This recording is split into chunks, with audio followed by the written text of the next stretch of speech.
Hey guys, welcome to Devbhoomi career point. आशा करता हूँ आप सभी लोग स्वस्थ होंगे, काफ़ी अच्छी आपकी स्टडी चल रही होगी। तो देखिए दोस्तों, सबसे पहले तो मैं क्षमा प्रार्थी हूँ, काफ़ी लंबे समय से कोई भी वीडियो चैनल पर अपलोड नहीं हुआ है। इसके बहुत से रीज़न हैं जो मैं यहाँ पे आपको बताऊंगा दोस्तों। देखिए, 5 मार्च को आपका एग्ज़ाम हुआ था जूनियर असिस्टेंट का, और उस एग्ज़ाम के बाद जितने भी हमारे सोशल प्लेटफॉर्म है, व्हाट्सअप, टेलीग्राम, ईमेल वगैरह, वहाँ पर आपके ढेरों मैसेज आए थे कि आपने पेपर का सॉल्यूशन नहीं दिया, इस पेपर की कट ऑफ क्या रह सकती है, पेपर का आपने एनालिसिस नहीं किया, आप कहाँ गायब हो गए। तो देखिए दोस्तों, हर चीज़ की एक वजह होती है। जैसा कि मैं आपको पहले भी बता चुका था कि कनिष्ठ सहायक से पहले मैंने आपको वीडियो दिया था, और उससे पहले कुछ प्रैक्टिस सेट्स में मैंने आपको ये बताया था कि मैंने पीसीएस मेंस जो एग्ज़ाम था उसको भी मैं नहीं दे पाया था। पीसीएस मेंस एग्ज़ाम से पहले दोस्तों मेरे लॉ के एग्ज़ाम शुरू हो गए थे, और उसके बाद जैसे ही मेरे लॉ के एग्ज़ाम खत्म हुए दोस्तों, कफ एंड कोल्ड, जैसा कि आप आजकल न्यूज़ में भी पढ़ रहे होंगे, काफ़ी सतर्क रहने की आवश्यकता है। आजकल एक नया हमारा जो है इन्फ्लुएंजा हो रहा है काफ़ी ज़्यादा, कि जिससे कफ एंड कोल्ड हो रहा है। तो जैसे मेरे एग्ज़ाम खत्म हुए लॉ के, उसके बाद कफ एंड कोल्ड इतना ज़्यादा था कि मैं वीडियो रिकॉर्ड ही नहीं कर पाया। वीडियो रिकॉर्ड करने समय इतनी ज़्यादा खांसी हो रही थी, इतना कफ हो रहा था कि मतलब बहुत असमर्थ हो गया था मैं, इसलिए मैं आपको वीडियो नहीं दे पाया दोस्तों। लगभग एक हफ्ते से थोड़ा दवाई वगैरह लेने से अब थोड़ा ठीक है, और आज मुझे थोड़ा रिलैक्स हुआ और मुझे लगा कि अब मैं आपके बीच आने के लिए तैयार हूँ, इसलिए मैं आपके लिए ये वीडियो लेकर आया हूँ। तो सभी लोगों से मैं कहना चाहूँगा दोस्तों, कई बार सिचुएशन हमारे हाथ में नहीं होती और हम चाहकर भी आपके बीच नहीं आ पाते।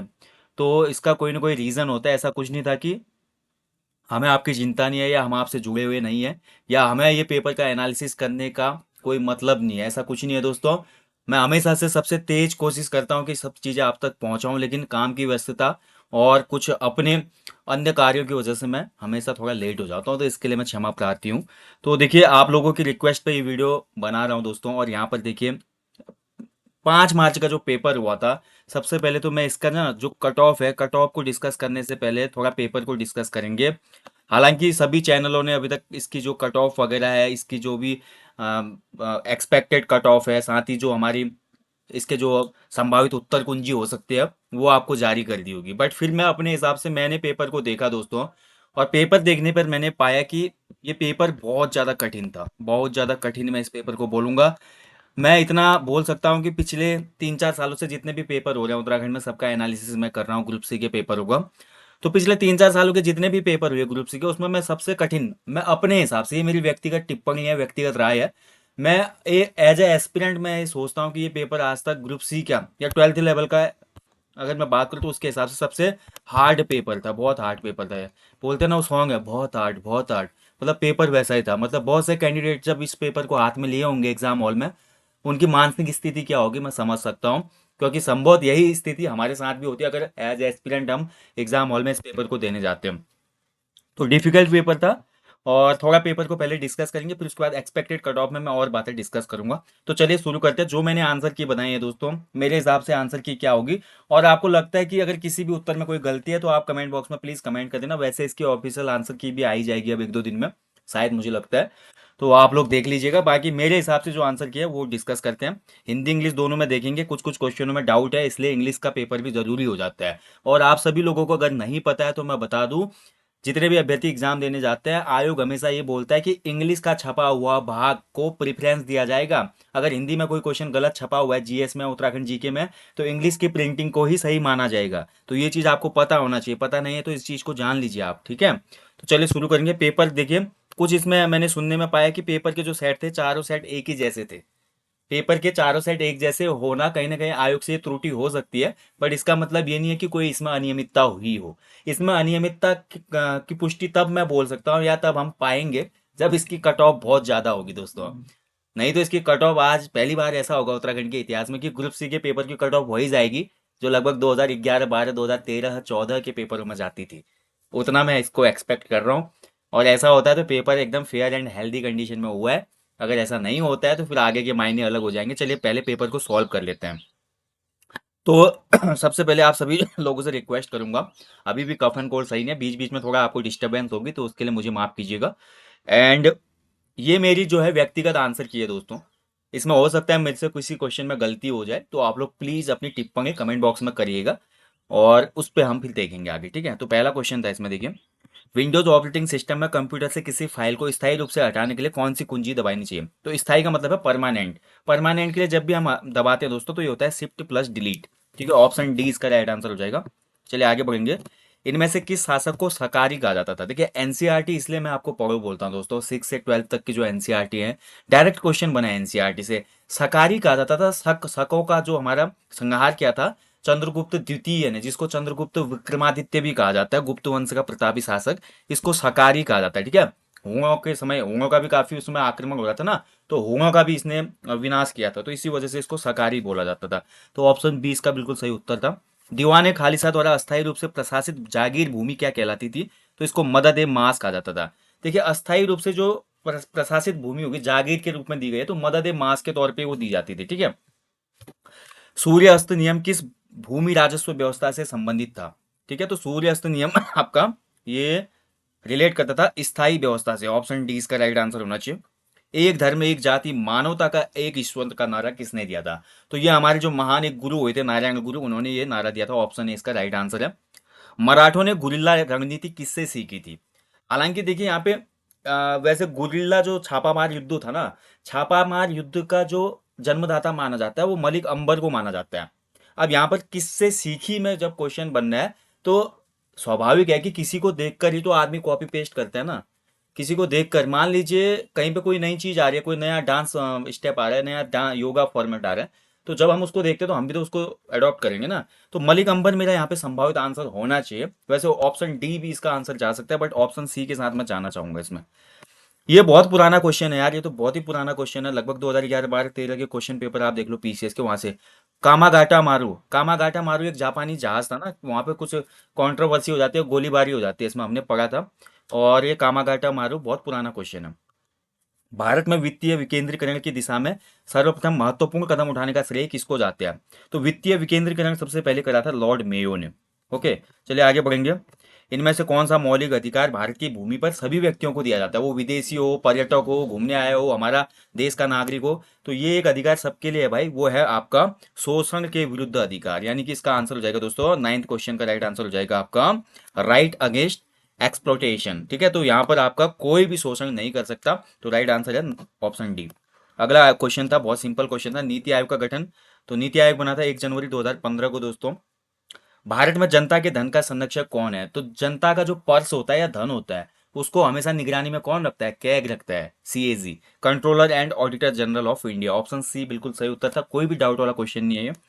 जिला परिषद की विशेष बैठक बुलाने के लिए कितने सदस्य आने चाहिए? तो देखिए जब जिला परिषद जो होता है ना, आपको पता ही है, पंचायत व्यवस्था में जब हम पढ़ते हैं तो जिला परिषद जो होता है, जिला पंचायत जो होता है सबसे उच्च होता है। तो इसमें अगर देखिए मीटिंग करनी है तो कोरम टोटल होता है 1/3 का, यानी कि 1/3 सदस्य इसमें आने चाहिए।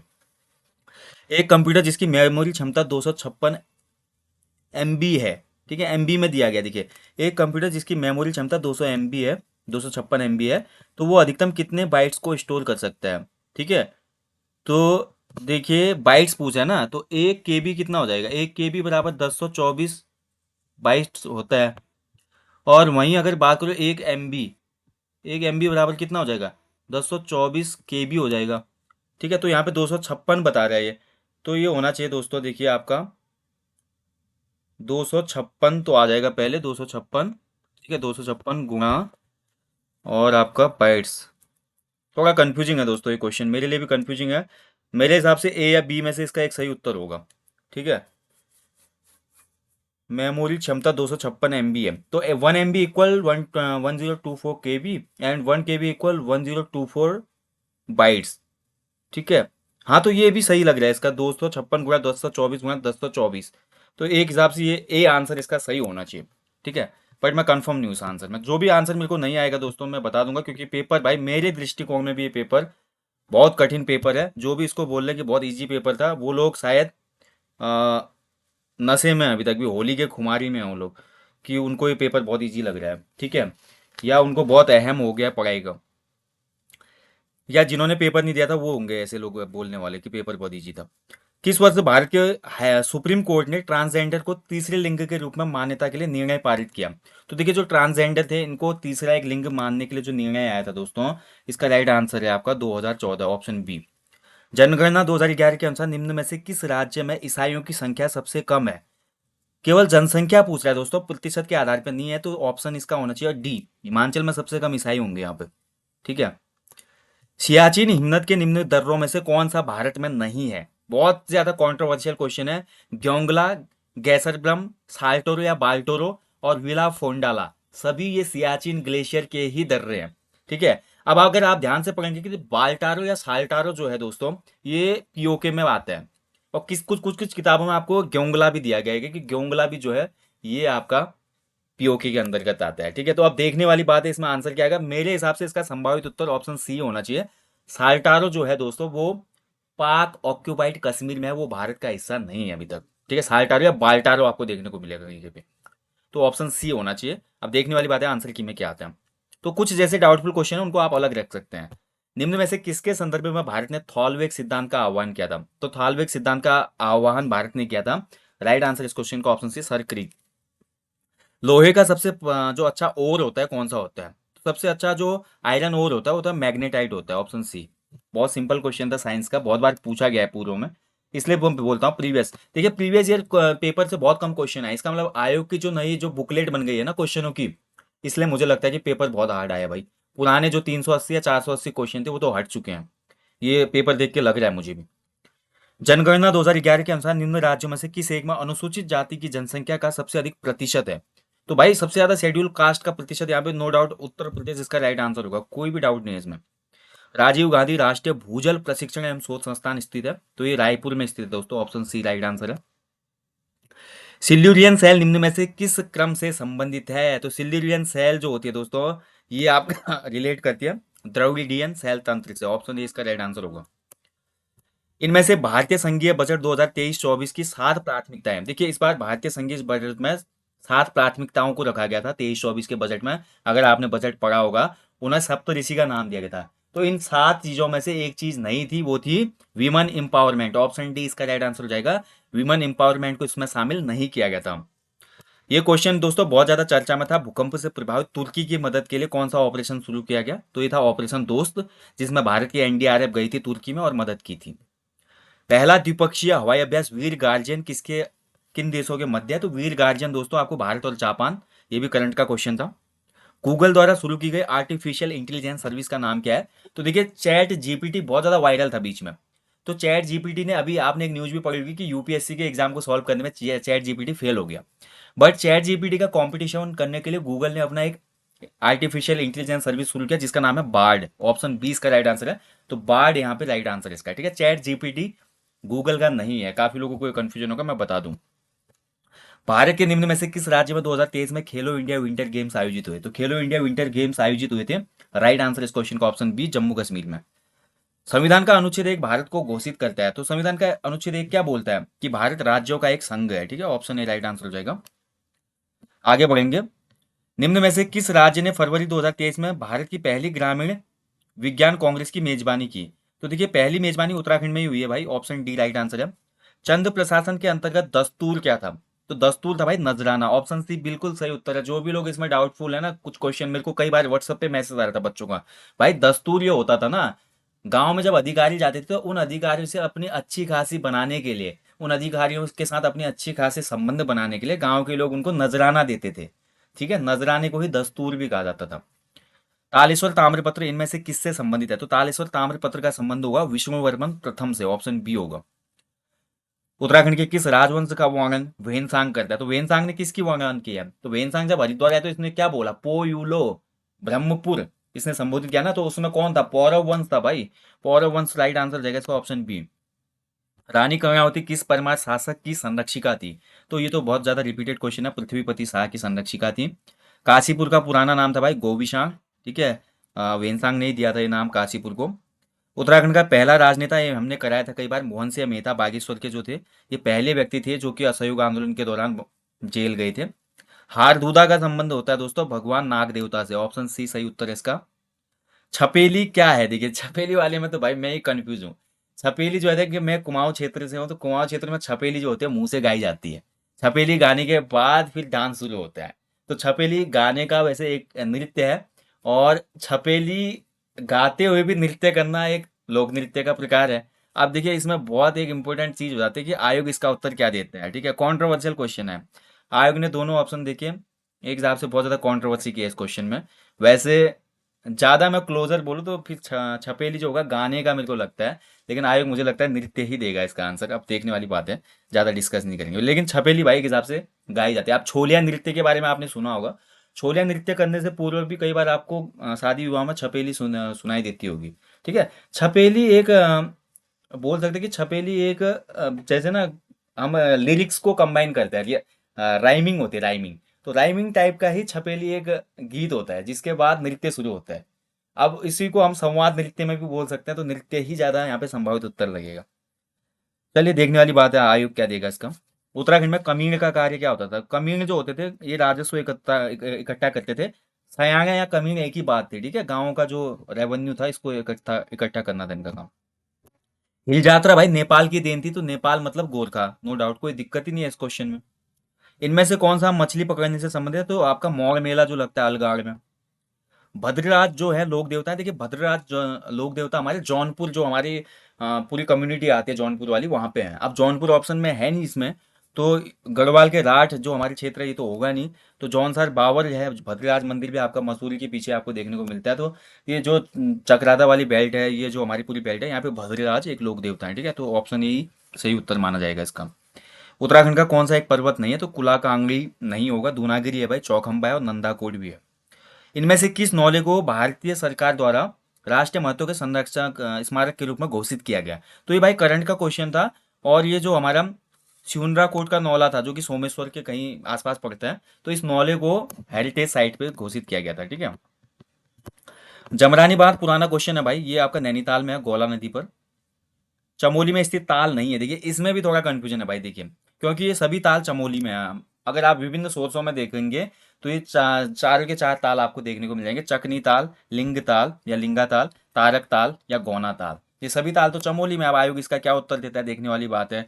अगर देखिए तारक, ये तड़ाक ताल भी बहुत लोगों को लग रहा होगा, लेकिन तड़ाक ताल नहीं है, ठीक है, क्योंकि तारक ताल का जो हमारा इंग्लिश में भी दिया है आयोग ने 44 क्वेश्चन का, तो वो तो तारक ही दिया हुआ है, देखिए आप देख सकते हैं, ये 44 क्वेश्चन है। तो तड़ाक ताल की अगर स्पेलिंग देता तो तड़ाक ताल जो था वो आपका अल्मोड़ा में था, तो ये तारक ताल ही है। तो बहुत मुश्किल है कि ये आपका चेंज हो, ठीक है। तो ये डिलीट हो सकता है क्वेश्चन, जहाँ तक मुझे लगता है। इनमें किस जिले की साक्षरता 2011 की जनगणना के अनुसार सबसे कम है, तो सबसे कम साक्षरता वाला जनपद हो जाएगा इनमें उधमसिंह नगर।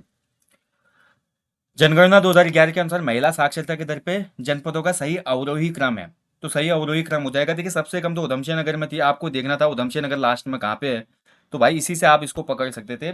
46 का बी हो जाएगा। कौन सी अलकनंदा में बाईं ओर से मिलने वाली सहायक नदी है, ये पूर्व में आयोग किसी प्री एग्जाम में पूछ चुका था क्वेश्चन, मंदाकिनी सही उत्तर है इसका। पुराने पेपर देखो इसलिए बोलता हूँ मैं आपको। कौन सी जनजाति यमुना और टोन्स के मध्य निवास करती है, तो पूरा जौनसार बावर ही इसके मध्य है, तो जौनसार बावर हो जाएगा ऑप्शन में। आर्थिक सर्वेक्षण 2021-22 के अनुसार 19-20 में उत्तराखंड में बेरोजगारी दर कितनी थी। देखिए एक तो ये पूछ रहा है इकोनॉमिक सर्वे 2021-22 के अनुसार, और कब का, 19-20 का, यानी कि कोविड से पहले का। तो कोविड से पहले का दोस्तों जो हमारा बेरोजगारी दर मानी गई उत्तराखंड में, तो ये लगभग 7.1% के आसपास थी। एज पर माई डेटा जो मैंने प्राप्त किया, 7.1% ये सही उत्तर दिखा रहा था इसमें। उत्तराखंड में सूक्ष्म लघु और मध्यम उद्योग नीति यानी कि एमएसएमई नीति 2015 में महिला उद्यमों को दी जाने वाली पूंजी अनुदान की जो अधिकतम सीमा है वो कहते हो, यानी कि सब्सिडी, अगर कोई एमएसएमई कर रही है महिला, तो उसको गवर्नमेंट के द्वारा जो सब्सिडी दी जाएगी, maximum limit is 25 lakh. Option C इसका राइट आंसर है। चलिए सुमेलित कर लेते हैं। गोविंद राष्ट्रीय उद्यान हमारे हमारे उत्तरकाशी में हो जाएगा भाई, अस्कोट अभ्यारण्य आपका पिथौरागढ़ में हो जाएगा, बिनसर हमारा अल्मोड़ा में हो जाएगा, और सोना नदी पौड़ी में हो जाएगा, ठीक है। तो इस हिसाब से इसका जो आंसर हो जाएगा ऑप्शन बी हो जाएगा। आगे बढ़ेंगे। आर्थिक सर्वेक्षण 2021-22 के अनुसार उत्तराखंड में 2011-12 में ग्रामीण क्षेत्र का औसत मासिक प्रति व्यक्ति व्यय क्या था। अब देखिए आयोग, देखिए आर्थिक सर्वेक्षण से क्वेश्चन बनाए, कोई कंप्लेन नहीं है, बट यार आयोग को कम से कम ये तो सोचना चाहिए कि कम से कम 2020 के बाद 21-22-23 का दे हम। ये बहुत पुराना पूछ लेते हैं, ठीक है, इतना याद करना किसी के लिए संभव नहीं है भैया, किसी के लिए नहीं। मुझे मुझे तक ये सवाल नहीं आ रहे थे, कोई भी सवाल इसमें से मुझे नहीं आया, ठीक है। तो बच्चा यार कैसे करेगा, थोड़ा आयोग को इस बारे में, जो एक्सपर्ट नए आए हैं, एक्सपर्टों को लगता है कि बहुत ज़्यादा यहाँ पे चैलेंज फील हो रहा है कि बच्चे जो बोले कि हल्का पेपर बना रहा है, आयोग ऐसा कर रहा है वैसा कर रहा है, तो एक्सपर्टों ने ठान लिया है कि अब बच्चों के बाल खड़े कर देंगे पूरे एग्जाम हॉल में। तो ऐसे क्वेश्चनों का कोई औचित्य नहीं मेरे हिसाब से, तो क्योंकि इतना पुराना पूछना इज नॉट गुड वे। और एक अच्छा बोल सकते हैं कि बच्चे को भी बहुत ज़्यादा इससे प्रेशर फील होगा। अब आने वाले एग्जाम के लिए वो ज़्यादा कंफ्यूज होंगे इस हिसाब से। तो ये जो डेटा था, डेटा के हिसाब से इकोनॉमिक सर्वे निकाला गया और देखा तो ये 1520 इसका राइट आंसर जहाँ तक आ रहा है। वीर चंद्र सिंह गढ़वाली पर्यटन स्वरोजगार योजना कब प्रारंभ की गई? तो ये आया था कई बार, जून 2002 में शुरू हुई। उत्तराखंड की अर्थव्यवस्था में 2021-22 में तृतीय क्षेत्र का योगदान कितना है? तो ये क्वेश्चन ठीक है फिर भी, क्योंकि 20-21, 21-22, 22-23 का आप पूछ सकते हो, क्योंकि 23 का एग्जाम हो रहा है। तो उत्तराखंड की इकोनॉमी में हम देखते हैं 21-22 में जो टर्सियरी क्षेत्र है दोस्तों, टर्सियरी सेक्टर, इसका योगदान था, राइट आंसर इस क्वेश्चन का 54 का ऑप्शन ऑप्शन ए, ठीक है, 42.92 इसका राइट आंसर है। समग्र शिक्षा अभियान योजना किस वर्ष प्रारंभ की गई? तो समग्र शिक्षा अभियान योजना दोस्तों, ये ऑप्शन डी 2020-21 की है। अब देखिए रीजनिंग के क्वेश्चन है दोस्तों, रीजनिंग के क्वेश्चन यहाँ पे मैं सॉल्यूशन तो नहीं दे पाया इसका दोस्तों, लेकिन आंसर मैं आपको बता देता हूँ। रीजनिंग के क्वेश्चन मैंने किसी स्टूडेंट को दिया था, उसके हिसाब से जो आंसर है आप देख लेना, अगर आपको गलती लगती है तो आप फिर मुझे पर्सनली भेज देना व्हाट्सएप पे। तो 56 का ए आंसर है, और 57 का जो आंसर है दोस्तों वो है ऑप्शन ए, 58 का जो आंसर है वो है ऑप्शन बी, और ये क्वेश्चन आपका डायरेक्ट मैथ से दिया गया है। हालांकि देखिए तर्क शक्ति में क्वेश्चन एलिमेंट्री मैथ के ऐड हो सकते हैं, बट ये question direct profit and loss का क्वेश्चन है, जो कि मैं बोलता हूँ कि सीधे गणित से क्वेश्चन बनाया, ऐसा आयोग ने नहीं करना चाहिए था। और यह भी अनुपात से क्वेश्चन बनाया, अनुपात हालांकि रीजनिंग के अंदर भी अनुपात को रखा जाता है कई बार, बट फिर भी क्वेश्चन ये कठिन माने जाएंगे। और वैसे भी 12th का ये एग्जाम था, 12th लेवल का, तो इतना कठिन क्वेश्चन इसमें ऐड नहीं करने चाहिए थे। तो 59 का जो आंसर आ रहा है दोस्तों वो ऑप्शन डी है। अगला 60 का जो आंसर है वो है डी 302। किसी भी क्वेश्चन में डाउट होगा तो आप कमेंट करना फिर मुझे। भोजन वाले का आंसर है दोस्तों, ये भी आपका अनुपात से संबंधित क्वेश्चन है, और ये 900 आंसर आ रहा था। 2020-21 में भारत के बहुआयामी निर्धनता सूचकांक में उत्तराखंड का रैंक। देखिए बहुआयामी निर्धनता सूचकांक 2021, मैंने ये क्वेश्चन आपको कराया था, मुझे अभी भी याद है। मैंने इसमें आपको ये भी बताया था कि बहुआयामी निर्धनता सूचकांक में सबसे गरीब जनपद जो है वो अल्मोड़ा घोषित हुआ था। मैंने ये कराया था किसी सेशन में आपको, जो उत्तराखंड जी के टेस्ट सीरीज हम कराते हैं, उसके हिसाब से जो उत्तराखंड का रैंक था दोस्तों इसमें, ऑप्शन सी 15वीं रैंक थी इसमें, ठीक है। बल्ब में कौन सी गैस होती है? तो ये भाई साइंस का क्वेश्चन जो हाई स्कूल में हम पढ़ते थे, बल्ब में अक्रिय गैसें होते हैं, इनएक्टिव गैसें। तो कौन सी इनएक्टिव है इसमें? नाइट्रोजन और ऑर्गन ही तो है। अग्निशामक का मुख्य घटक क्या है? तो जो फायर जो बुझाने वाला जो यंत्र होता है ना, लाल कलर का, आपने ऑफिसों में देखा होगा, उसके अंदर होती है दोस्तों सोडियम हाइड्रोजन कार्बोनेट। और सोडियम जो कार्बोनेट है, इसी को सोडियम हाइड्रोजन कार्बोनेट से भी संबोधित किया जाता है कई बार। अब तो यहाँ पे दोनों ऑप्शन दिए हैं, अब आयोग इसका कौन सा सही देगा, ये थोड़ा इसमें फिर भी थोड़ा इसमें विवादास्पद है। ऑप्शन ए इसमें फिर भी राइट आंसर है, sodium hydrogen carbonate. Marsh gas दोस्तों मैं आपको बता चुका था, मार्स गैस मीथेन को कहा जाता है, ठीक है। तो मार्स गैस है मीथेन, ये कई बार हमने पढ़ा है, ऑप्शन ए। पर्यावरण के लिए जो पर्यावरण संरक्षण अधिनियम आया था, ये 1986 में आया था, ये भी हमने किया हुआ था, कई बार ये क्वेश्चन आता है। विद्युत धारा को उत्पन्न कौन करता है? तो विद्युत धारा को उत्पन्न करता है जनरेटर, जनित्र, ऑप्शन डी। मैंग्रोव जो वन होता है दोस्तों, ये आपके कैसे होता है? हेलोफाइट वनस्पति मिलती है ना, ये कई बार हमने डिस्कस किया। मैंग्रोव जो वन होते हैं ये हेलोफाइट होते हैं, यानी कि नमक। हेलोफाइट का मतलब क्या है? नमकीन, नमक सहिष्णु होंगे, ऑप्शन है। थोड़ा इसमें देखिए आपको दिमाग लगाना था। मैंग्रोव एक बार इंग्लिश में भी देख लेते हैं क्वेश्चन 68। तो देखिए मैंग्रोव जो होते हैं साल्ट टॉलरेंट होते हैं, यानी कि आपका जो राइट आंसर हो जाएगा इसका ऑप्शन ए होगा, ठीक है। जैव विविधता अधिनियम कब बना था? तो बायोडाइवर्सिटी जो एक्ट था दोस्तों, ये बना हुआ था, राइट आंसर इसका ऑप्शन डी 2002 में। इनमें से कौन सी गाय की विदेशी नस्ल है? तो देखिए लाल सिंधी, साहिवाल, मुर्रा, ये सभी हमारी नस्लें होती है। जर्सी जो है ये आपकी विदेशी नस्ल होती है।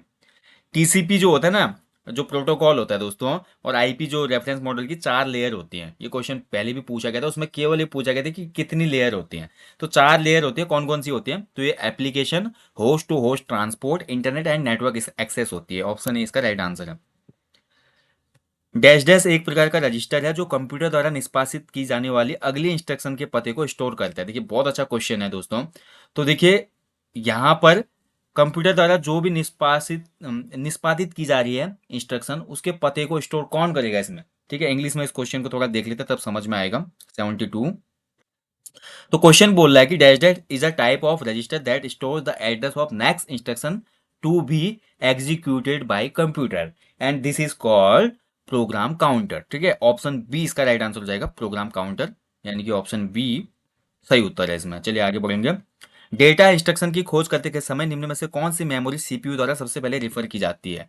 तो कोई भी डेटा या इंस्ट्रक्शन हम ढूंढ रहे होंगे दोस्तों, तो मेमोरी जो है ना, सीपीयू सबसे पहले यूज करेगी आपकी कैश मेमोरी। ऑप्शन 20 का राइट आंसर है। कैश मेमोरी जो होती है बहुत तेज होती है। जब कंप्यूटर को ऑन किया जाता है तो सबसे पहले किस कार्य को संपन्न करता है? देखिए, कंप्यूटर ऑन करना, ऑफ करना, ये भी एक प्रक्रिया है। कई बार पूछा जाता है ना, बूटिंग क्या होता है, रिबूटिंग क्या होता है, तो ये इसी से संबंधित है। और जब भी कंप्यूटर ऑन होता है तो सबसे पहले इसमें क्रिया होती है पोस्ट की। पोस्ट का मतलब होता है पावर ऑन सेल्फ टेस्ट। तो ऑप्शन ए बिल्कुल सही उत्तर था। किन विटामिनों की मात्रा से मुर्गियों के भोजन में अधिकतम रखी जाती है? अच्छा, क्वेश्चन में बोल रहा है ये, the levels of which vitamin are kept high in the poultry feeds. अच्छा, पोल्ट्री फीड में कौन से विटामिन ज्यादा होंगे? तो ये हो जाएगा ऑप्शन बी दोस्तों, विटामिन ए और विटामिन के होता है इसमें, ठीक है। तो सबसे ज्यादा विटामिन ए और विटामिन के होगा, क्योंकि पोल्ट्री में दोस्तों आपको पता है मुर्गे की जो होती है एक हिसाब से खेती की जाती है, और जल्दी से जल्दी उनको डेवलप करने के लिए और प्रोटीन की मात्रा को यथावत रखने के लिए ये विटामिन दिए जाते हैं, ठीक है, उस फीड में। चलिए, ये तो 75 क्वेश्चन थे भाई। 75 क्वेश्चन में जो बोलूंगा ना, उत्तराखंड जीएस और साइंस वगैरह कंप्यूटर के, मैं मॉडरेट क्वेश्चन इनको बोलूंगा। बिल्कुल भी इजी क्वेश्चन नहीं थे। कुछ कुछ क्वेश्चन तो इजी डाले जाते हैं, वो यूपीएससी के प्री के एग्जाम में भी होते हैं। यूपीएससी प्री में भी 100 में से 10 क्वेश्चन इजी डाले जाते हैं, जो कि सबको आते हैं, जो ना पढ़ने वाले को या कभी कभी पढ़ने वाले को भी आ जाए, ऐसा बनाता है आयोग। वैसा इसमें भी है भाई, 10 15 20 क्वेश्चन इजी बनाए गए हैं, बाकी लगभग 40 से 45 क्वेश्चन, 50 क्वेश्चन बहुत टफ इसमें बनाए गए हैं। बहुत टफ क्वेश्चन है भाई, ठीक है। चलिए, अब हिंदी के देख लेते हैं। इनमें से कृत्य प्रत्यय से बना शब्द कौन सा होगा? देखिए, कृत्य प्रत्यय हमने या कृदंत प्रत्यय पढ़ा है दोस्तों, धातु के साथ जिसमें लगते हैं, जो धातु के साथ यूज होते हैं वो कृदंत प्रत्यय कहलाते हैं। तो इसमें होनहार जो शब्द है, देखिए होन धन हार, ये कृदंत प्रत्यय से बना हुआ शब्द है, इनके ऑप्शन सी बिल्कुल सही उत्तर है। वासुदेव में कौन सा प्रत्यय है? तो वासुदेव दोस्तों अपने आप में एक कंप्लीट वर्ड है, वासुदेव। तो वासुदेव व जब हम देखते हैं तो व में लास्ट में क्या जुड़ा हुआ? क्योंकि कोई भी व्यंजन बिना स्वर की सहायता से नहीं बन सकता, ये हमने जन्मों से पढ़ा हुआ है। तो व में लगा हुआ है अ, तो अ हो जाएगा इसमें क्या? प्रत्यय। प्रत्यय क्या होते हैं? वो शब्दांश जो अंत में लगते हैं शब्द के। सांप मरे ना लाठी टूटे, तो कई बार हम पढ़ते हैं यार, सांप भी मर जाए लाठी भी ना टूटे, यानी कि बिना हानि के कार्य का पूरा हो जाना, मतलब कुछ भी हानि ना हो और काम भी पूरा हो जाए। इनमें से किस शब्द में निर उपसर्ग का प्रयोग नहीं हुआ है? तो देखिए, निर उपसर्ग नहीं हुआ है यूज निराला शब्द में। ऑप्शन ए बिल्कुल सही है। निरुत्साह में हुआ है, निरीह में भी हुआ है, और निराहार में भी हुआ है। लोकतंत्र का विलोम क्या होगा? लोकतंत्र यानी कि जनता के द्वारा, और जनता का उल्टा क्या हो जाएगा? राजा अकेला जो लीड करेगा, यानी कि राजतंत्र, ठीक है। डेमोक्रेसी का विलोम क्या हो जाएगा आपका? डेमोक्रेसी का जो है हमारा राजतंत्र हो जाएगा। इनमें से कौन सा व्यंजन द्विगुण है? द्विगुण व्यंजन होता है ढ ढ, ठीक है, ऑप्शन सी सही उत्तर है। थोड़ा हिंदी में बोलूंगा कि हिंदी फिर भी उतनी कठिन नहीं थी इसमें, हिंदी मुझे लग रहा है कि थोड़ा ठीक है। काम करते रहना ही जीवन है, आलस्य तो मृत्यु है। तो बीच में आपका देखिए एक आपका बिंदु और कॉमा जब लगता है तो इसको बोलते हैं अर्धविराम। ऑप्शन सी इसका राइट आंसर है। दुल्हा शब्द का तत्सम रूप क्या होता है? तो दुल्हा शब्द का तत्सम रूप हो जाएगा, राइट आंसर इस क्वेश्चन का ऑप्शन डी, दुर्लभ। उच्चारण के आधार पर व किस प्रकार का व्यंजन है? तो व भाई दंत और ओष्ठ दोनों के संयोग से आता है, ठीक है। व, य, र, ल, व, चार ऐसे व्यंजन है हिंदी वर्णमाला में जो अंतःस्थ व्यंजन है। इनमें से व जो होता है दंत ओष्ठ होता है, ऑप्शन बी हो जाएगा इसका। आंखों में खून उतरना, यानी कि आंखें लाल हो जाना भाई, गुस्सा आ जाना बहुत ज्यादा, ठीक है, यानी कि ऑप्शन ही हो जाएगा। सुनक इनमें से किसका पर्यायवाची है? कई बार पीछे भी पूछा है आयोग ने, कई बार ये क्वेश्चन रिपीटेड है। सुनक होता है आपका कुत्ते का पर्यायवाची, ऑप्शन सी इसका राइट आंसर हो जाएगा, कुत्ता। आगे बढ़ेंगे। उत्तराधिकार में मिली जायदाद को क्या कहा जाता है? तो उत्तराधिकार में जो जायदाद मिलती है दोस्तों, इसको रिक्त कहा जाता है, ऑप्शन डी होगा इसका। वह जो न करे सो थोड़ा, वाक्य में जो और सो, जो और सो जो होते हैं हमेशा संबंधवाचक सर्वनाम की विशेषताएं, कई बार हम पढ़ चुके हैं ना, जो सो, ठीक है, तो ऑप्शन बी। आगे बढ़ेंगे अगले क्वेश्चन की तरफ। संन्यास में कौन सा उपसर्ग है? मैंने हाल में ही कराया था आपको क्वेश्चन जब मॉडल पेपर करे थे। संन्यास में हो जाता है सम, सम, ठीक है, तो ऑप्शन नहीं हो जाएगा। इनमें से विलोम दृष्टि से गलत शब्द युग्म कौन सा है? तो कृत्रिम का प्राकृत सही है, अनक का सनक गलत है भाई, औरस का जारस सही है, संधि का विग्रह सही है। संधि का विच्छेद या विग्रह एक ही बात है। अनक का जो होता है दोस्तों वो हो जाता है अघ, ठीक है, अनक का क्या हो जाता है? अघ, ध्यान रखेंगे। चलिए आगे बढ़ेंगे। हंसा थे सो उड़ी गए, कागा भये दीवान, लोकोक्ति का अर्थ क्या है? देखिए, हंस तो थे जो उड़ गए, कागा मतलब कव्वे जो है वो दीवान हो गए, ठीक है, यानी कि भले लोग चले गए। Evil wins when good man walks away, ऐसा ही बोला जाता है ना, बुराई की जीत होती है जब अच्छे लोग चले जाते हैं, यानी कि भले लोगों के स्थान पर बुरे लोगों के हाथ में अधिकार जब आ जाते हैं। ऑप्शन सी राइट आंसर है। उत्तराखंड की डेमोक्रेसी भी आज की डेट में ऐसी लग रही है कुछ, आप देख ही रहे होंगे। सीबीआई इंक्वायरी की मांग छात्र इतने समय से कर रहे हैं, अभी तक दी नहीं इन्होंने। दिस इज रॉन्ग, इसका इनको बहुत ज़्यादा भुगतान देखना होगा कि आने वाले जो चुनाव होंगे। अमावस की अंधेरी रात, अमावस की अंधेरी रात को कहा जाता है कुहू। देखिए तभी जब हम साहित्य वगैरह पढ़ते हैं ना, कोई भी हम कविता पढ़ते हैं या कोई भी हम लिटरेचर पढ़ते हैं, तो वहाँ पे देखिए ये शब्द बहुत यूज करते हैं साहित्यकार। कुहू रात थी, ठीक है, कुहू की रात थी यानी कि अमावस की रात थी। तो ये जो पढ़ने से ना, चीज़ें कनेक्ट करने से बहुत चीज़ें आपकी ग्रोथ होती हैं दोस्तों, इसलिए मैं बोलता हूँ कभी भी आप जो है खाली समय में कुछ ना कुछ पढ़ते रहिए। अजंत शब्द का सही संधि विच्छेद क्या होगा? तो अजंत जो हो जाएगा दोस्तों आपका राइट आंसर हो जाएगा इस क्वेश्चन का ऑप्शन सी, अच धन अंत होता है अजंत। राष्ट्र को हानि जयचंदों से होती है। तो जयचंद देखिए दोस्तों, जयचंद का मतलब यहाँ पे क्या है? धोखेबाज। जयचंद ने जैसे धोखेबाजी की थी ना, तो धोखेबाज पूरी एक कम्युनिटी को दर्शा रहा है, यानी कि जाति। तो ये व्यक्तिवाचक न होकर जातिवाचक हो जाता है, तो ऑप्शन ए इसका राइट आंसर है। ठीक है, थोड़ा समझने वाला क्वेश्चन था। इनमें से तद्भव शब्द कौन सा है? ये बहुत डिफिकल्ट क्वेश्चन था दोस्तों, ये बनाना तो बहुत मुश्किल था। देखिए जिसने बहुत ध्यान से पढ़ा होगा, मयंक जो है इसमें तद्भव होगा, मयंक। तरवारी जो है इसमें तत्सम है, कुक्कुर भी तत्सम है, अवश्याई भी जो है इसमें तत्सम शब्द है भाई। ठीक है, जो मयंक होता है ना, मयंक तद्भव है और इसका तत्सम होता है मृगांक। जो मेरे हिसाब से अपना जो एनालिसिस है भाई, मेरे हिसाब से तो मयंक इसमें होगा, क्योंकि चारों ही शब्द जो है इसमें लगभग तत्सम फील हो रहे हैं। ठीक है, लेकिन मयंक बहुत मुश्किल से आपको ढूंढने को मिलेगा इसमें। दिसावर का तत्सम हो जाएगा, दिसावर का देशांतर होता है भाई, ये तो सिंपल था।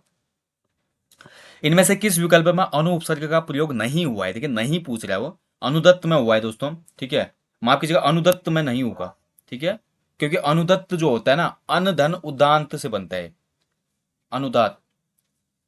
अनुभव, अनुभाव में हो तो होगा भाई, अनुधन भाव, अनुभाव अन्वीक्षण में भी होता है, अनुभव में भी होता है। ऑप्शन ए होगा इसका आंसर। यज्ञ वेदी शब्द में कौन सा समास है? तो यज्ञ वेदी, यज्ञ के लिए वेदी, तो के लिए तत्पुरुष के अंदर आते हैं दोस्तों ये, तो तत्पुरुष में आपका कारक विभक्ति हो जाती है। तो कारक विभक्ति के अंतर्गत हम देखते हैं, तो कर्ता ने कर्म को करण से संप्रदान के लिए, तो यानी कि संप्रदान तत्पुरुष। इनमें से किस शब्द का संधि विच्छेद गलत है? तृष्णा, त्रिश धन ना सही है, निर्गुण निहधन गुण सही है, नाविक नौ धना सही है, यशोदा यशोधन दा ये गलत है भाई। यशोदा में भी आपका विसर्ग संधि होती है। यशोदा का संधि विच्छेद होता है दोस्तों आपका यशः, यशः धन दा। ठीक है, यशः धन दा विसर्ग संधि है, तो ऑप्शन डी होगा इसका। भ्रमर का पर्यायवाची शब्द नहीं है, तो भ्रमर का मिलिंद होता है, अली होता है, द्विरेफ होता है, पारावत नहीं होता। पारावत जो पर्यायवाची है दोस्तों, पारावत आई थिंक ये जो पर्यायवाची होता है ये पहाड़ पठार या पर्वत का होता है। ठीक है, ऑप्शन बी होगा इसका आंसर। बाकी सभी ये भंवरे के पर्यायवाची है। ओके, तो दोस्तों ये थे पूरे 100 क्वेश्चन। और ये क्वेश्चन मैं बोलूँ दोस्तों, मैं फिर बोल रहा हूँ कि जितने भी मैंने पिछले 4-5 सालों से देख रहा हूँ मैं पूरे एग्जाम उत्तराखंड के, एक वीपीडीओ री एग्जाम हुआ था 2018 का, वो बहुत डिफिकल्ट आया था। और उसके बाद मैं बोलूँ तो आज तक का मैं बोलूँगा ग्रुप सी का सबसे डिफिकल्ट पेपर मेरी नज़र में है। अब हर किसी का देखिए व्यक्तिगत अनुभव अलग अलग होता है। जैसे मैं बोलूँ पटवारी का जो पहला पेपर हुआ था, जो लीक हुआ था, उसमें 90 नंबर तक लाए जा सकते थे, 85 नंबर तक लाए जा सकते थे। पटवारी का जो अभी दो दोबारा एग्जाम हुआ, वो पेपर थोड़ा कठिन था, उसमें 75 नंबर लाना भी अपने आप में मुश्किल था। ऐसे उसी एक्सपीरियंस के बेस पे जैसे जैसे एग्जाम हो रहे हैं, उसके बेस पे भी मैं इस एग्जाम की कट ऑफ आपको बताने वाला हूँ कि मेरा जो अनुभव ये बोलता है दोस्तों, ये पूरा जो एग्जाम था, ये एग्जाम मेरे हिसाब से बहुत टफ एग्जाम था। ठीक है, मैं बिल्कुल नहीं बोलूंगा कि ये एग्जाम ईजी था, बिल्कुल भी ईजी एग्जाम नहीं बोलूंगा। बहुत डिटेल में पढ़ने वाला, बहुत लंबे समय से तैयारी करने वाला, बहुत अच्छी समझ रखने वाला, बहुत ज़्यादा बोलते हैं ना एक कनेक्टिव अप्रोच रखने वाला जो एस्पिरेंट है, उसके लिए भी ये पेपर कहीं ना कहीं मॉडरेट लेवल का मैं बोलूँगा। और बाकी जो हमारे रटने वाले जो हमारे एस्पिरेंट है भाई, रटने वाले एस्पिरेंट के लिए तो ये पेपर बहुत ही टफ लेवल, हाई लेवल का था। रटने वालों के लिए तो था ही नहीं ये पेपर। ठीक है, इसलिए मैं बोलता हूँ दोस्तों, आपको बहुत भले थोड़ा लंबे समय में सिलेक्शन होगा, किसी भी चीज़ को समझ कर आगे बढ़ें। कभी भी वो समझदारी करके आगे बढ़ेंगे तो जीवन में बाधाएं नहीं आएंगी। तो रट कर पेपर सॉल्व करने से अच्छा है कि आप पेपर को अच्छे से समझ कर, यानी कि स्टडी को समझ कर आगे बढ़ें। ठीक है, तो जिन्होंने समझ के पढ़ा होगा, जिन्होंने अच्छे से डिटेल में सब चीज़ पढ़ी है, उनके लिए पेपर मॉडरेट था। और जो हमारे ग्रुप सी के स्पेशल एस्पिरेंट है उत्तराखंड के, जो ज़्यादातर रटते हैं चीज़ों को, उनके लिए पेपर बहुत ज़्यादा कठिन था भाई, बहुत ही कठिन मैं इसको बोलूँगा। एंड अगर ये पेपर फेयर तरीके से करवाया आयोग ने, हालांकि इसमें भी एक कंट्रोवर्सी आई थी कि चारों पेपर का सेट एक जैसा था, ठीक है, ये कोई बड़ी बात नहीं है दोस्तों, इसमें कई बार हो जाता है प्रिंटिंग प्रेस में भी, इससे कोई दिक्कत नहीं है। पेपर लीक नहीं होना चाहिए, पेपर पहले से आउट नहीं होना चाहिए, पेपर हेल्दी जो हमारा कंपटीशन है वो बना रहना चाहिए। अगर ऐसा हुआ है तो इसका जो कट ऑफ है मेरे हिसाब से वो ये रहेगा जो आपके सामने मैं प्रेजेंट करने वाला हूँ। ठीक है, तो भाई मेरे हिसाब से जो इसकी एक्सपेक्टेड कट ऑफ रहने वाली है, तो एक्सपेक्टेड कट ऑफ आप देख सकते हैं भाई। मेरे हिसाब से इसकी एक्सपेक्टेड कट ऑफ ये रहेगी। पेपर की मैं बात करता हूँ तो पेपर भाई मॉडरेट टू टफ लेवल का था। पेपर में कितने कैंडिडेट अपीयर उससे कोई मतलब नहीं पड़ता, पेपर की ओवरऑल मेरिट बनने वाली है उत्तराखंड में। पेपर में टाइपिंग में यूके ट्रिपल एससी की तरह 4 गुना एस्पिरेंट को बुलाई जाएगा, और पेपर में जो कट ऑफ है टाइपिंग की वो इससे भी कम रहेगी। ये मैं फाइनल की बता रहा हूँ, ये फाइनल बता रहा हूँ कट ऑफ। और कट ऑफ लास्ट आंकड़ा होता है दोस्तों किसी भी कैटेगरी का, जहां पर उस कैटेगरी में चयन होता है। हाइस्ट मार्क्स तो हो सकते हैं, मैं ही नहीं बोला कि किसी कैंडिडेट के इसमें 72 या 75 नहीं होंगे, बट जो कट ऑफ होगा लास्ट वो सिलेक्शन पॉइंट ये रहेगा, वो होता है कट ऑफ, इसको आप समझिएगा। तो सबसे पहले जनरल की मैं बात करूं दोस्तों, जूनियर असिस्टेंट, तो मेल की रहने वाली भाई 60 से 62। ठीक है, +-2 मैं इसलिए कर रहा हूँ, -2 यानी कि कट ऑफ जो आपका आएगा टाइपिंग के लिए लगभग 57-56 से ऊपर को मेल का आ सकता है। कट ऑफ का 58 से ऊपर को भी जनरल मेल का जो है कट ऑफ का टाइपिंग का कट ऑफ आ सकता है। फाइनल के लिए जहाँ 60-62 हो सकता है, इतना मैं बोल सकता हूँ। फीमेल का भी यही मान लो आप, 58 +-2। ओबीसी की बात करें तो 58 +-2, ये आपका जो टाइपिंग कट ऑफ है थोड़ा और नीचे रह सकती है। ये मैं फाइनल का बता रहा हूँ आपको, ये मत सोचिएगा कि आप अलग से बताएंगे फिर। ठीक है, जो फाइनल कट ऑफ रहेगी वो बता रहा हूँ। हालांकि जनरल में कोई बदना ऐसा नहीं कि मान लीजिए 62 या 60 में किसी का फाइनल सिलेक्शन हो रहा है जनरल में, तो उसी जनरल में कोई बच्चे टॉपर भी तो होंगे, किसी के 72 होंगे, किसी के 75 होंगे। मैं उनकी बात तो कर ही नहीं रहा ना। कट ऑफ का मतलब ये होता है कि संबंधित कैटेगरी में लास्ट बंदा जो सेलेक्ट हो रहा है। तो ओबीसी की मेरे हिसाब से ये कट ऑफ है भाई। एससी की बात करें तो 56 +-2, और महिलाओं की बात करें तो 54 +-2। देखिए ओबीसी महिला की मैंने 56 +-3 की हुई है, ओबीसी महिलाओं की थोड़ा और कम रह सकती है, इस चीज़ का ध्यान रखें हम। इसके बाद एसटी की बात करें तो एसटी जो मेल है 55 +-2, एंड एसटी जो फीमेल है भाई 54 +-3। ईडब्ल्यूएस कैटेगरी 56 +-2, एंड ईडब्ल्यूएस जो फीमेल है 54 +-2। एक्स आर्मी जो हमारे भाई बंधु भाई 55 से ऊपर आपका सिलेक्शन का पूरा चांस है, और 55 से नीचे भी हैं तो आप फिर भी आपके बहुत बड़े चांस बन रहे हैं पेपर में, पेपर को देखते हुए। डिपेंडेंट ऑफ फ्रीडम फाइटर जो है भैया, जो हमारे मेल है आपके 52 है +-2, अगर आप तो बहुत सेफ है। एंड वीमन के लिए अगर कोई डिपेंडेंट ऑफ फ्रीडम फाइटर है तो वो आपका 50 +-2 आपका हो सकता है। एंड इसके बाद पीएच कैंडिडेट की मैं बात करूँ तो पीएच थोड़ा यहाँ पे 50 से गलत हो गया, 52 +-2, एंड फीमेल के लिए पीएच में 50 +-2। तो ये भाई ये मेरी कट ऑफ है, ये मेरा अपने व्यक्तिगत अनुभवों के आधार पर कट ऑफ बनी हुई है दोस्तों। इस पर कोई भी टिप्पणी आप ना करें। अगर ये एग्ज़ाम देखिए, मेरा जो अनुभव है पिछले 4-5-6 सालों का, उसके हिसाब से अगर मैं बोलूँ, अगर ये एग्ज़ाम फेयर कंडीशन से हुआ है और इस एग्ज़ाम में 4 टाइम्स एस्पिरेंट बुलाए जाएंगे, कुछ इसमें टाइपिंग में भी बाहर होंगे, और कुछ इसमें जो कम मार्क्स लाए हुए बंदे हैं वो अच्छी टाइपिंग करके टाइपिंग में सेलेक्ट भी होंगे, और कुछ टॉप मार्क लाए हुए बच्चे टाइपिंग गलत करके टाइपिंग में बाहर भी हो जाएंगे। तो उसके बाद लगभग लगभग ये आपको फाइनल कट ऑफ देखने को मिल सकती है। तो जो भी एस्पिरेंट इसके आसपास है वो टाइपिंग रखें और टाइपिंग शुरू करें, और जो इसके 2-4 नंबर पीछे भी हैं वो लोग भी टाइपिंग प्रैक्टिस जारी रखें, क्योंकि टाइपिंग का कॉल आपको आ सकता है, और ये बहुत अनएक्सपेक्टेड है कि टाइपिंग में कौन सेलेक्ट होगा कौन बाहर होगा। तो कभी भी है, देखिए मैं स्टार्ट बोल रहा हूँ, हो सकता है कोई 55 वाला जनरल का भी सेलेक्ट हो जाए अगर टाइपिंग में बहुत लोग बाहर होते हैं या कट ऑफ में बहुत ज़्यादा वेरिएशन होता है, और इस कट ऑफ में बहुत ज़्यादा वेरिएशन आएगा, ये मैं दावा करके बोल रहा हूँ। देख लेना आप टॉपर के बाद आप लास्ट कट ऑफ का वेरिएशन देखना कितना ज़्यादा होता है। अगर मान लो टॉपर इसमें 75 का होगा तो इसमें जो लास्ट सिलेक्शन है 58 का होगा, जनरल की मैं बात कर रहा हूँ। टॉपर अगर 76 का है तो 58, देखो कितना वेरिएशन हो रहा है। तो ये पेपर ही ऐसा बना है भाई, ये पेपर ही ऐसा बना है। इसको बहुत ही मैं बोल सकता हूँ कि जो हाई लेवल पीसीएस लेवल की तैयारी कर रहे हैं बच्चे, या बहुत लंबे समय से ग्रुप सी के फील्ड में हैं, उन बच्चों का स्कोर इसमें बहुत अच्छा रहा होगा, वो भी 65-70 के आसपास, जहाँ तक मेरा अनुमान है। बाकी उससे ज़्यादा इसमें स्कोर करना बहुत मुश्किल था, क्योंकि बहुत कन्फ्यूजिंग क्वेश्चन थे, और क्वेश्चनों का जो बोल सकते हैं ना डिफिकल्टी लेवल, वो एक बहुत अच्छे स्तर पे सेट किया था आयोग ने। ठीक है, अब कुछ बच्चे ये भी बोलेंगे कि आयोग ने जानबूझ के पेपर ऐसा सेट किया कि अपने चहेते बच्चों को अंदर कर पाए, ऐसा कुछ नहीं है बच्चों। मैं फिर बोल रहा हूँ, अगर इस पेपर की कट ऑफ अगर 80+ जाती है, मतलब किसी भी हाल में कुछ बंदे ऐसे दिखते हैं जो 75-80 या उससे बहुत ज़्यादा ऊपर हैं हर कैटेगरी में, तो फिर आप जाके कुछ इसमें ऐसी बातें हो सकती हैं, पर मुझे लगता ही नहीं ऐसा कभी होगा। आप देख लेना जब इसका रिजल्ट आएगा, आप लोग बिल्कुल नेगेटिव ना हो और अपनी तैयारी को कंटिन्यू रखें। बाकी देखिए, जो आयोग का पूरा बुकलेट यहाँ पे डिलीट हुई है, मुझे लगता है ये उसी का असर है, और नए जो एक्सपर्ट ने क्वेश्चन बनाए हैं और नए क्वेश्चनों को ढूंढ ढूंढ के बनाए, तभी आपने देखा होगा हिस्ट्री के, ज्योग्राफी के कुछ अलग अलग क्वेश्चन आपको इसमें देखने को मिले हैं। ठीक है, तो ओवरऑल मैं बोलूँ अगर फेयर कंपटीशन के हिसाब से पेपर सेट हुआ है तो बहुत अच्छा तो नहीं बोलूंगा, क्योंकि 12th लेवल का पेपर था, कनिष्ठ सहायक का पेपर था।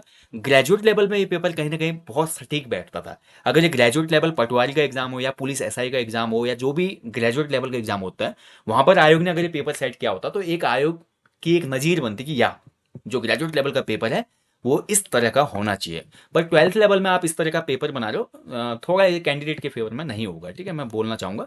बाकी अभी ऐसा एक्सपेक्ट ना करें कि यार फॉरेस्ट गार्ड का पेपर भी ऐसा ही आएगा, या ये भी एक्सपेक्ट करें कि फॉरेस्ट गार्ड का पेपर ऐसा ही आएगा। तो उसी हिसाब से आपको प्रिपरेशन करनी होगी, और पेपर ये ना माने कि आपके लिए ही कठिन था।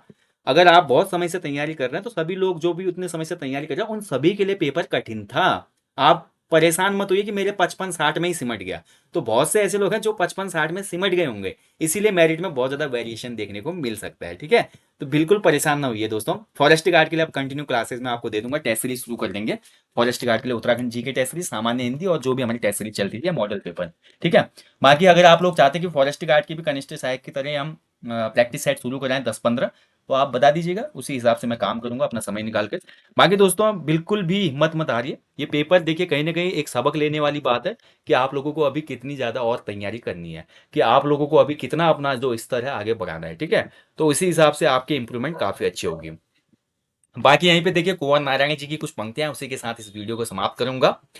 दुर्गम वनों और ऊंचे पर्वतों को जीतते हुए जब तुम अंतिम ऊंचाई को भी जीत लोगे, जब तुम्हें लगेगा कि कोई अंतर नहीं बचा अब तुम में और उन पत्थरों की कठोरता में जिन्हें तुमने जीता है, जब तुम अपने मस्तक पर बर्फ का पहला तूफान झेलोगे और कांपोगे नहीं, तब तुम पाओगे कि कोई फर्क नहीं सब कुछ जीत लेने में और अंत तक हिम्मत न हारने में। और दोस्तों मैं हमेशा बोलता हूं, जिंदगी में वही आगे बढ़ता है दोस्तों जो अंत तक हिम्मत नहीं हारता और सेल्फ मोटिवेट रहता है दोस्तों। क्योंकि हमेशा मैंने बोला है, आपके त्याग, मेहनत, दृढ़ता, संकल्प, मेहनत, जितनी भी चीजें होती है, अनिश्चितताएं, लोगों की कॉन्ट्रोवर्सियां, लोगों के जो आगे आपके अगेंस्ट हैं, जो आपके विपरीत बातें होती हैं, इन सभी को झेलते हुए जब आप आगे बढ़ते हैं, अपने आप को कठिन बना के, कठोर बना के, स्ट्रांग बना के, तो उसके बाद आप बहुत ज्यादा निकट होते हैं किसी भी सफलता के या उन मायनों के जो आप पाना चाहते थे निश्चित रूप से जीवन में। इसलिए दोस्तों सेल्फ मोटिवेशन से बड़ी चीज़ कुछ भी नहीं है, तो हमेशा सेल्फ मोटिवेट रहें और ज़िंदगी की बाधाओं को हमेशा हंसते और गाते हुए आगे बढ़ाएं दोस्तों। क्योंकि ज़िंदगी बहुत बड़ी चीज़ है, मैं हमेशा बोलता हूँ कोई भी नौकरी ज़िंदगी से बड़ी नहीं है, ये एक पार्ट है आपके जीवन का, और उसको क्रैक करने के लिए आपने कुछ समय लिया हुआ है। अगर होगा तो ठीक है, नहीं होगा तो आप कुछ और कर लेंगे, क्योंकि आप अपने आप में ही सबसे बेहतर हैं, सबसे सर्वश्रेष्ठ हैं। इन्हीं बातों के साथ दोस्तों यहाँ पे विदा लेता हूँ, मिलेंगे आपको जल्दी नेक्स्ट सेशन में। टिल देन अपना ध्यान रखें दोस्तों। आजकल देखिए फ्लू वगैरह काफ़ी हो रहा है, पूरा एक हफ्ता मेरा डैमेज हुआ है इस कोल्ड एंड फ्लू के चक्कर में, तो आप लोग अपनी केयर भी कीजिएगा। ठीक है, अभी देखिए इंस्ट्रक्शन आए थे कि कुछ वायरस जो है इन्फ्लुएंजा वायरस है, काफ़ी ज़्यादा एक्टिव है, तो मास्क वगैरह पहनना कंटिन्यू रखें जब भी भीड़ भाड़ वाली जगहों पे जाते हैं, अपना ध्यान रखें। क्योंकि हेल्थ है तो वेल्थ है दोस्तों। ठीक है, क्योंकि स्वास्थ्य ही एक अच्छे मस्तिष्क का घर होता है ना, अच्छा स्वास्थ्य बोलते हैं, तो ये चीज़ सही बात है। चलिए जल्दी मिलेंगे आपको। अपने जीवन में कम से कम एक पेड़ लगाएं और लोगों को भी इसके लिए अवेयर करें, और जहां भी आप घूमने जाते हो और अपने घर के आसपास स्वच्छता का विशेष ध्यान रखें। Thank you for watching guys, अपना ध्यान रखिएगा। जय हिंद, जय देवभूमि।